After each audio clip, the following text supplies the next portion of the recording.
The Suns are hot. That is the tagline that Gold Coast are going into 2026 with, and I think it is a fair thing to say with just how much talent they've added in the off-season. So, to rank their best 23 is going to be a really, really tough ask. So, let's get started. We've got to make ways with it, with their backline, and yeah, it's just full of talent at the moment, despite it probably being the least backed up, I think, with how much they added in the offseason. So, with that being said, their first three, they're back, they're very, very back. We've got Joel Jeffrey, Sam Collins, and Mac Andrew in that back pocket position, or the third tall if we're going positionless. So, what's your thinking there? Do you think Joel Jeffrey is one that could find his way out, or do you like where he's at? If anything changes, it's more likely going to be they go for 2 tours instead of 3 tours. Yep.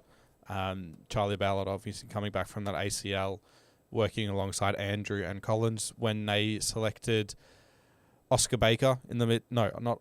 No, it wasn't Oscar Baker. Something I can't remember his name. This is former St Kilda player. They took him in the mid-season draft. They played the 3 tours pretty much all the way through until that Brisbane game. I think they're very confident in those 3. And then obviously Joel Jeffrey and Bodie Hewlin sort of play that medium tall, Nathan Broad, Nick Floston types. That's sort of where they're looking as Damien Hardwick style. David Asprey, Alex Rance, and Dylan Grimes. Yeah. Comparatively, if you wanted to make that argument. And you got Daniel Rioli. Exactly right. You've got the literal Richmond Richmond guy. Come on now. Be less creative, please, Damien. Please, if you could. Yeah. And then Will Powell. Like, I genuinely think this could be the best defense in the league. Well, that being said, you mentioned a name that's actually not in this back 6. Who? Bodie Hewlin. Is Bodie Hewlin not there? Yeah, you have Daniel Rioli, Charlie Ballard, and Will Powell he's on the bench. on that half back. He's on the bench. Well, way to spoil it for the rest of them. Yeah, Oh, great stuff. But yeah, like you said, no Bodie Hewlin. However, a fantastic piece to have. Bodie Hewlin's in on your the backup. bench. They have Bodie Hewlin. To have in the backup. It's very nice. Nonetheless, that is a very, very solid. And they've got pieces to fit everything. Like any game style. Obviously, they've got a particular game style they want to play, but they could do it any way they wanted. If they wanted against to go, any type of forward. If they wanted to go proper run and gun, take out Ballard, Hewlin becomes more of a medium tall. Bring in someone who won't be in, but it's a bit of a spoiler like Dylan Patterson. You get all the run and carry you want. Who?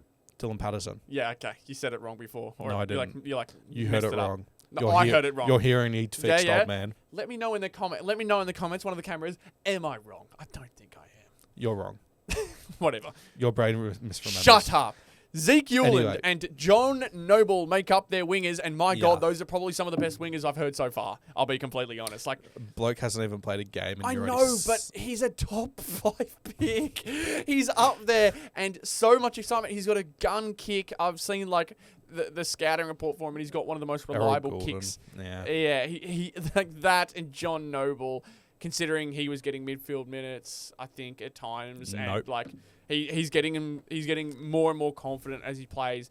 Like he's one that could get 30 possessions on a given week. Didn't John Noble have like 40 touches in a game? I was going to say he's had some crazy numbers, and the fact that he and a top 5 pick are running down that wing. Sure, Noble isn't the biggest name you can think of, but I think so effective, especially considering wingers often you just have. In those linking plays, that's really all they're made for, in a sense, unless you're the like of Ollie Dempsey where you're trying to kick goals. This is such a damaging wing duo, on top of the fact that their midfield is Jared Witts, Noah Anderson, Matt Rowell, Took Miller. Exactly what you think it is. And the big name that hasn't been mentioned yet isn't even in that rotation that we've talked about just yet. Like, it is bursting with talent, this midfield. It's so scary. Their entire team is bursting with talent. I know, but their midfield is like a star. It feels like a player that could lead a team, like lead any other team's midfield. Like maybe not John Noble, maybe not Zeke Hewlin per se, but again, that's why they're wingers. You kind of know that they're going to play their role. Took Miller, I'd be happy he was in my midfield. For any team. Same goes with Witsy. He's such a formidable ruckman. I think he's gonna have his best season yet this year. No, Anderson, Matt Rowell, I don't need to explain it with them. Like their midfield and just all aspects of their following of the ball is going to be disgusting. It's the only way I can put it. Do you want to add anything to that? Congratulations, all 300 Gold Coast fans. You've now got a top 10 pick or one of the most talented players in every single position. Is this what you wanted? Is this it? what you wanted?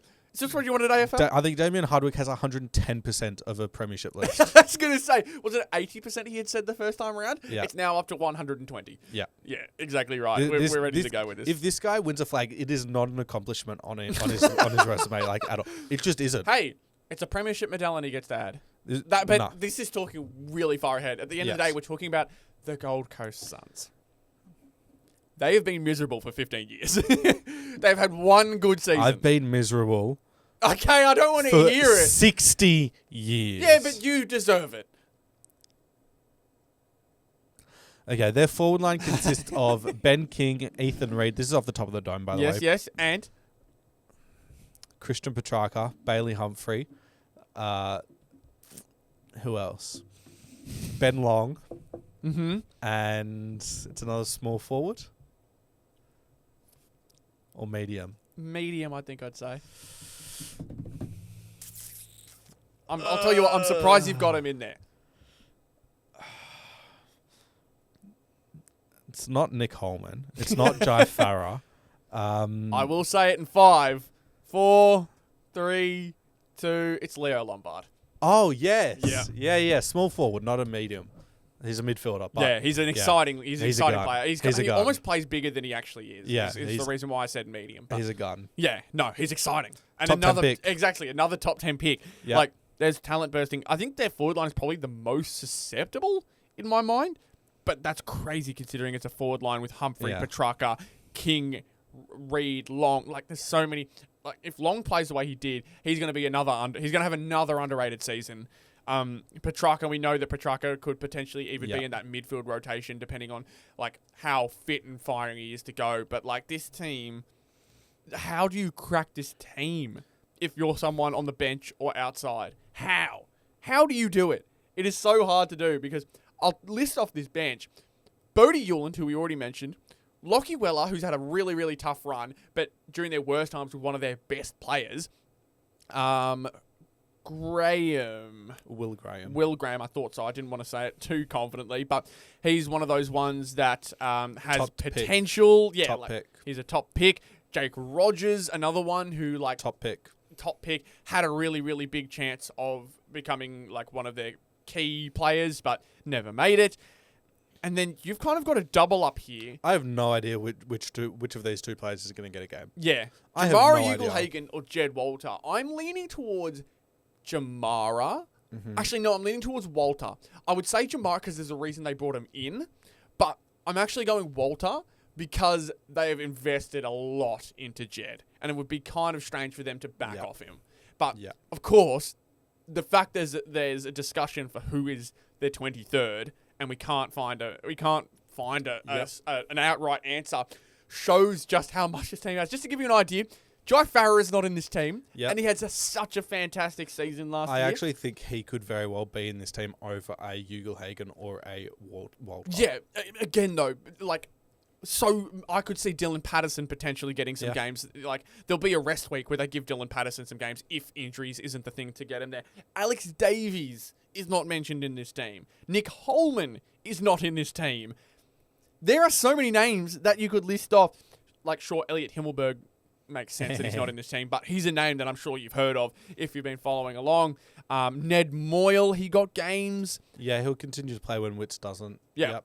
Sam Closey. Yeah, true. Like, bursting at the seams with talent, and there's a reason why so many people have him as grand final contenders this year. Can't wait for when Dylan Patterson leaves the Gold Coast.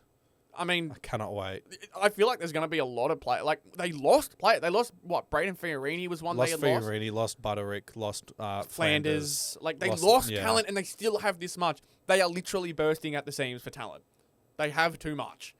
So I'm expecting some more losses of talent as the years go on. Can't wait for BT to be bursting at the seams when he commentates this team. Oh, mate. He's going to just... Boy, oh boy, wowee. He's going to have some moments, I reckon, this year. What? Is BT even that notable anymore? I'll be honest. He's probably the most well-known commentator still. I guess in terms of relevance. Anyway, not important. This team is, I mean, their premiership window is now. Yeah. We're in it now. Yeah. Sure, you only won your first final last year. You're in it now. There's no way you're not.